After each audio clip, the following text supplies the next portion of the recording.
WWE is set to challenge AEW one more time this summer, and we got to talk about it. Plus, an AEW star calls out WWE for counter-programming them, and we got to talk about a potential AEW return. It's all happening right here on the Ango Show.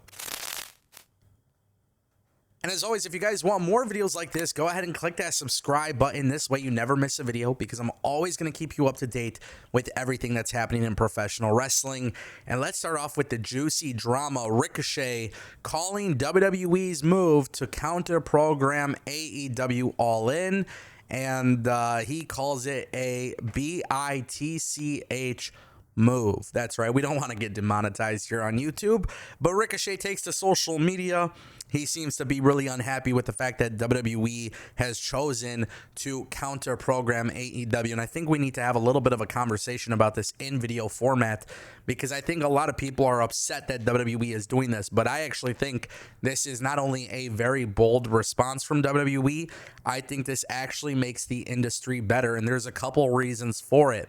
Now, first and foremost, WWE having all of this programming on the same weekend as All In will generate a lot of conversation for WWE. But you know what would generate a lot of conversation for AEW? It would be if AEW were to come out and they are swinging for the fences. If AEW doesn't focus on WWE and AEW simply focuses on making the best possible product that they can do, then perhaps all they got to hope for is WWE screwing up. And sometimes that's the case, right? WWE, let's just say, for example, they choose to have Goldberg walk out of Saturday night's main event as the World Heavyweight Champion. Do you think wrestling fans are going to be thrilled with that? Do you think wrestling fans will be more thrilled if Hangman Page walks out of All In as World Champion? Again, AEW needs to focus on themselves. And if WWE were to mess up with creative decisions, if they don't put on a good show and AEW is good, people are going to talk about AEW.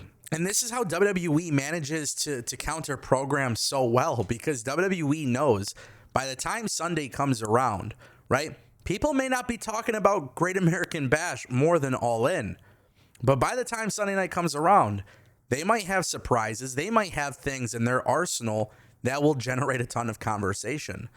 But if they don't, if they're not well thought out, if they're not as calculated, then that just simply means AEW is going to be talked about. So if AEW focuses on WWE, that's bad. If AEW focuses on AEW, that is extremely good, and that's what we should expect from them. I think AEW has been stepping it up. I think anybody who is mad about WWE doing this simply just doesn't understand that this is going to push companies to try harder and to be more entertaining.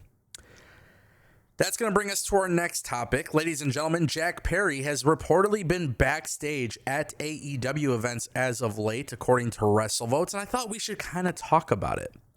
Jack Perry being part of, All In weekend would be a pretty big deal, right? Now, obviously, we haven't seen him on TV. We don't know if Jack Perry is going to come back into television as a heel. We don't know if he's going to come back as a babyface, but I think Jack Perry coming back would be a good thing. I am not very fond of Jack Perry's heel turn. I don't find it to be very entertaining, but some people do. And I'm very curious to see where AEW brings him in at All In. Whether it's the Casino Gauntlet or maybe he helps the Young Bucks win. That's always a possibility. What is AEW's ceiling for Jack Perry? I don't know. But this is something to definitely pay attention to, and especially with WrestleVotes coming out suggesting that he's been backstage as of late, tells me that AEW has some creative plans. Now, of course, AEW and Tony Khan specifically have made it very clear that the focus isn't so much on the surprises, but more so on the roster who's been there kicking ass. And I think that was a very good explanation by Tony Khan. I think that is something I would necessarily agree with 10 times out of 10. You know, sometimes surprises are good, but you got to focus on your own talent. And Jack Perry is somebody, while I can fully admit that I may not be a big fan of Jack Perry's heel character, I understand that there are people who do enjoy it. And I think with him returning and playing a major part of a storyline, it's good stuff. Even if it's not for me, I would not subjectively say that it's bad, right? So I welcome the idea of Jack Perry returning. I also like the idea of Jack Perry returning, and a lot of people think he's going to be a heel, but he actually ends up coming back as a babyface, which honestly I would be okay with as well. I think Jack Perry was so awesome as a babyface. I miss the days of Jurassic Express being on AEW television. I understand that maybe not everybody liked that. Maybe not everybody enjoyed that. But I do find that to be very entertaining stuff. And it could be a really cool swerve, you know, for Jack Perry to come out and everybody thinks he's going to help the Young Bucks. And then next thing you know, he ends up costing the Young Bucks the match. That would be something that I would actually enjoy watching. So there's a lot of things that they could do here. Jack Perry is a young guy. He is one of their pillars, you know, and I think it would be nice as AEW continues to restore the feeling. It would be nice for them to kind of maybe call an audible as far as how they treat him moving forward. So I am intrigued by it. But if it is the same old heel character, perhaps maybe I'm not. But this is definitely something to pay attention to as we go into All In. And that brings us to our final topic, ladies and gentlemen. WWE NXT Heatwave. It's officially been announced. But yes, WWE is challenging AEW yet again. They're not slowing down on this, regardless if Ricochet goes on social media to talk his smack. According to WrestleVotes Radio, WWE is planning to run NXT Heatwave on the same day as AEW Forbidden Door, which is Sunday, August 24th.